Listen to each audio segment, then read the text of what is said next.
usoo dhawaada qiso cajiib ah sadana aan galabta idin la wadaagi doono waxay ka hadlaysaa iscaafinta si kale hadda u dhigno waxayna tusaysaa nabigeena calayhi salaatu wasalaam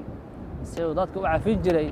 oo uu ugu aarsan jirin wey annagana waxaanu ka qaadanaynaa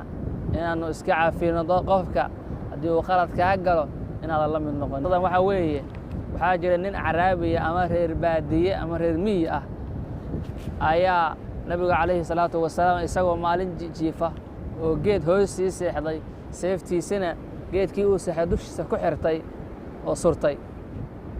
ayaa nin reer baadiyaha oo caraabiya ayaa yimid oo gaal ah markaasuu seeftii nebiga galkii kala soo baxay nebigu dushiisa la yimid markaasuu wuxuu isku dayey inuu nebiga dilo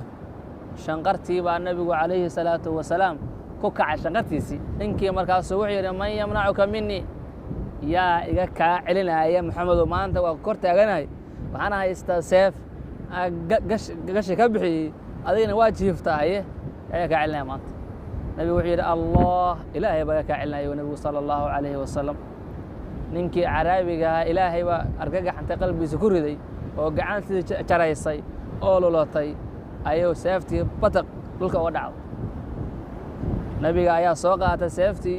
ninkii caraabiga dushiisa ayuu la yimid markaasuu wuxuu man yamnacuka minii hadda yaa iga kaa celin aniga isagu waa gaalo ilaahay ma rumaysna markaasuu wuxuu yidhi waxaad noqotaa kun khayra aakhidin waxaad noqotaa qof qaata seefkan qofkii ugu khayrka badnaa noqo oo wanaag ku qaata nabigu sala allahu calayhi wasalam waa uu iska cafiyey ninkaas mana uusan ka aarsan nebigu sala allahu calayhi wasalam ninkii waa tegey wuxuu tegey qoladii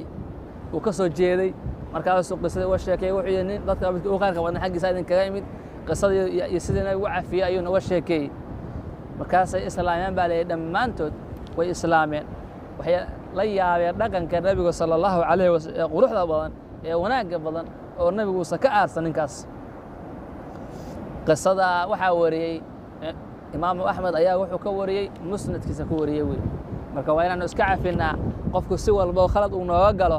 annaka diinteennu waa inaan sida wanaagsan oo aynafo waxa weeye qofkii khalad kaa gala ha ka aarsan adigoo ka aarsan kara ha ka aarsan nabigu sala allahu calayhi wasalam waxaa jirta ama yacni dhacdooyin fara badan oo uu ku dhacay oo ay gaalada u geysteen haddana mar nebigu u duceeyey mar nebigu iska cafiyey uusan ka aarsan jirin marka